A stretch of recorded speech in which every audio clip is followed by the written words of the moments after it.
घने जंगल के किनारे दो छोटे गांव बसे हुए थे। आशापुर, जहां के लोग अपनी सकारात्मक सोच और मिलनसार स्वभाव के लिए जाने जाते थे, और निराशा ग्राम, जहां निराशा और शिकायत का माहौल हर पल छाया रहता था। आशापुर में एक मेहनती और आशावादी युवा लड़का रहता था, जिसका नाम वीर था। वह हमेशा कहता था कि मिलकर प्रयास करने से हर मुश्किल का हल निकाला जा सकता है। उसकी प्रेरणा स्रोत थीं गांव की बुद्धिमान और दयालु वृद्धा जानकी देवी, जिन्होंने जीवन के कई उतार चढ़ाव देखे थे और हमेशा शांत मन से सही राह दिखाती थीं। वीर का साथ देता था उसका मित्र अर्जुन, एक कुशल और नवाचारी किसान, जो कभी भी किसी काम को मुश्किल नहीं मानता था। निराशा ग्राम में एक डरपोक और नकारात्मक विचारों से घिरा युवक रहता था, जिसका नाम कायर था। वह हर नए काम को असंभव मानता था और हमेशा अपनी किस्मत को कोसता रहता था। उस गांव में मुखिया भवानी सिंह का दबदबा था, जो अपनी नकारात्मक सोच और जिद्दी स्वभाव के कारण गांव के लोगों को हमेशा निराश रखते थे। हालांकि गांव में एक संवेदनशील और बुद्धिमान युवती मधुरा भी थी, जो शिकायतगढ़ के माहौल में बदलाव की उम्मीद रखती थी। एक वर्ष जंगल में एक रहस्यमयी बीमारी फैल गई, जिसने आशापुर और निराशा ग्राम दोनों को अपनी चपेट में ले लिया।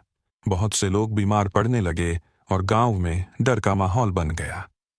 आशापुर में वीर ने आगे बढ़कर लोगों को संगठित किया।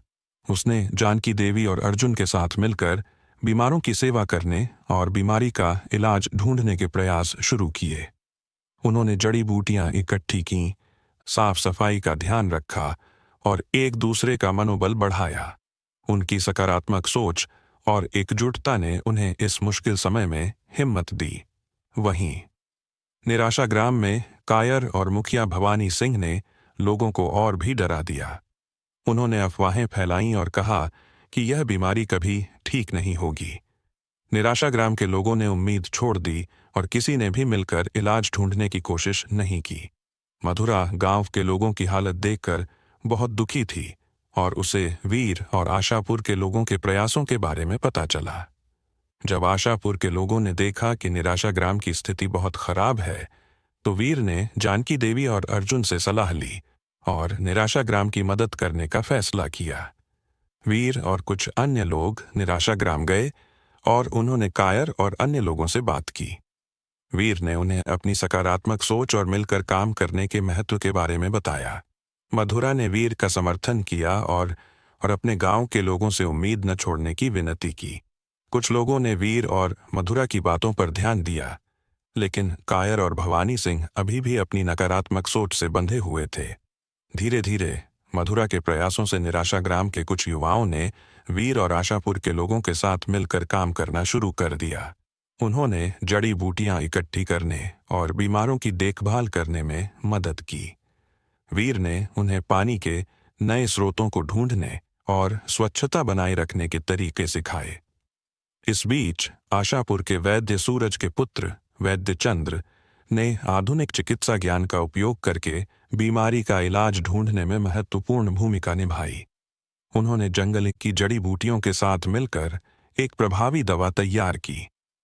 जब दोनों गांवों के लोगों ने मिलकर काम किया, तो बीमारी धीरे धीरे कम होने लगी। आशापुर में लोग तेजी से ठीक हो रहे थे और निराशा ग्राम में भी अब सुधार दिखने लगा था। कायर ने यह देखकर आश्चर्य किया कि सकारात्मक सोच और प्रयास से मुश्किलों को भी हराया जा सकता है। भवानी सिंह भी धीरे धीरे अपनी नकारात्मक सोच से बाहर निकलने लगे थे, खासकर जब उन्होंने देखा कि उनके गांव के युवा वीर और मधुरा से प्रेरणा ले रहे हैं। समय बीतता गया और दोनों गांवों के बीच का संबंध मजबूत होता गया। वीर और मधुरा अच्छे मित्र बन गए और उन्होंने मिलकर दोनों गांवों के विकास के लिए कई काम किए। अर्जुन ने निराशा ग्राम के किसानों को खेती के नए तरीके सिखाए और वैद्य चंद्र ने दोनों गांवों के लोगों के स्वास्थ्य का ध्यान रखा। इस कहानी से हमें यह सीख मिलती है कि हमारी सोच का हमारे जीवन पर बहुत गहरा प्रभाव पड़ता है। सकारात्मक सोच हमें मुश्किलों का सामना करने और उनसे निकलने की शक्ति देती है, जबकि नकारात्मक सोच हमें कमज़ोर और निराश कर देती है। वीर और मधुरा की तरह हमें हमेशा उम्मीद और प्रयास का दामन थामे रहना चाहिए और कायर और भवानी सिंह की तरह नकारात्मक विचारों को त्याग कर सकारात्मकता की ओर बढ़ना चाहिए, क्योंकि मिलकर प्रयास करने से हर मुश्किल आसान हो जाती है और एक अटूट बंधन बनता है जो हमें हर संकट में सहारा देता है।